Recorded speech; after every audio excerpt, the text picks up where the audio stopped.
These are the 3 lessons I learned from my mom. The first, and we say this a lot in our restaurants, is that you can talk things into existence. I can't actually attribute the quote to my mom. It's a quote from Jay-Z's book. But I feel like my mom was like the female Jay-Z from back in the day. She was told she was going to live until I was 12. But to be clear, my mom, her parents passed away when she was young. All she wanted was a family. She wanted a child so badly, and she loved me like recklessly. And she would say, seriously, recklessly. My dad was like a manager at a Ground Round. We didn't have that much money, and she would buy me like Pierre Cardin clothing when I was like 3 years old.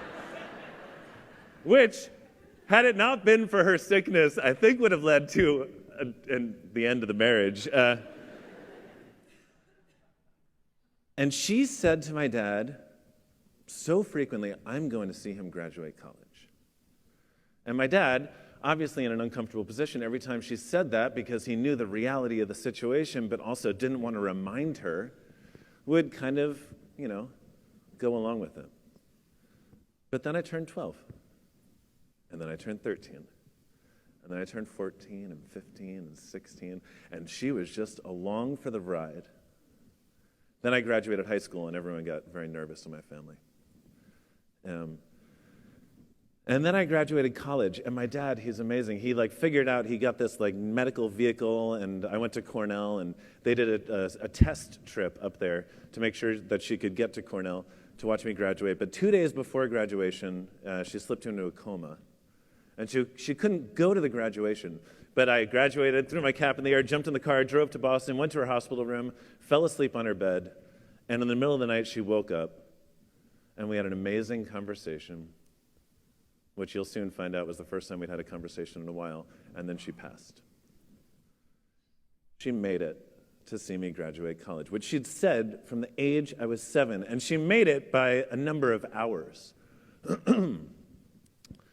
First lesson my mom taught me is that you can talk things into existence, and that's not to say you can talk anything into existence. You can't just say, I want a bike, and you get a bike. But if you care so much about something, if it's so unbelievably important, if it's driven by the things that actually matter in your life, she taught me that you can. I was driving, I tell this story at every opening we do. I was driving from Springfield, Illinois to St. Louis to look at a restaurant in the winter of 1997. A chef friend and I peeled off to grab a quick burger at Wendy's in Carlinville, Illinois. So we walk in, and a woman's perched at the front of the restaurant just to greet guests. Gentlemen, welcome to Wendy's. I'd never seen a maitre d' at a fast food restaurant before. So naturally, I was surprised. I said hello and then entered the line. And then the cashier proceeded to tell me in great compelling detail about their new spicy chicken sandwich like he was working at a 4-star restaurant. I ordered that spicy chicken sandwich and a water. My friend got the super bar. Wendy's used to have a bar with pasta and salad. The woman who was the greeter was also making sure that the pasta bar stayed immaculate, and at one point came by and she refilled our waters with a pitcher.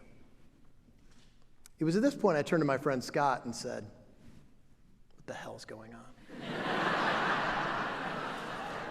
on? My chef friend then asked if we were dining at a Michelin-starred Wendy's. I told him I did not think that existed. It inspired a discussion of how amazing this GM of this restaurant must be. And so we asked for the manager. He came out in a perfect Windsor knot and his Wendy's tie. And he said, gentlemen, how can I help you? And I said, yeah, I just want to tell you, you have an amazingly well-run place. It's the best fast food restaurant I've ever dined at. And he said, well, as you can see, we're very proud of it. On the wall was a plaque. They were the #1 rated Wendy's in the United States. This guy was given the same Wendy's menu, the same Wendy's design, and was able to mine greatness out of it and even something unique out of it. There's so many lessons that I'm trying to convey when I tell that story. Greatness can be found in unusual places. Incredible leadership can move mountains. It goes on and on. But really, I'm just trying to light everyone's fire and light my own too. And I've never had a better understanding than right now of how important my fire being lit translates to my own authenticity. which is so important because I'm from the Midwest, and Midwesterners have a really good bullshit detector.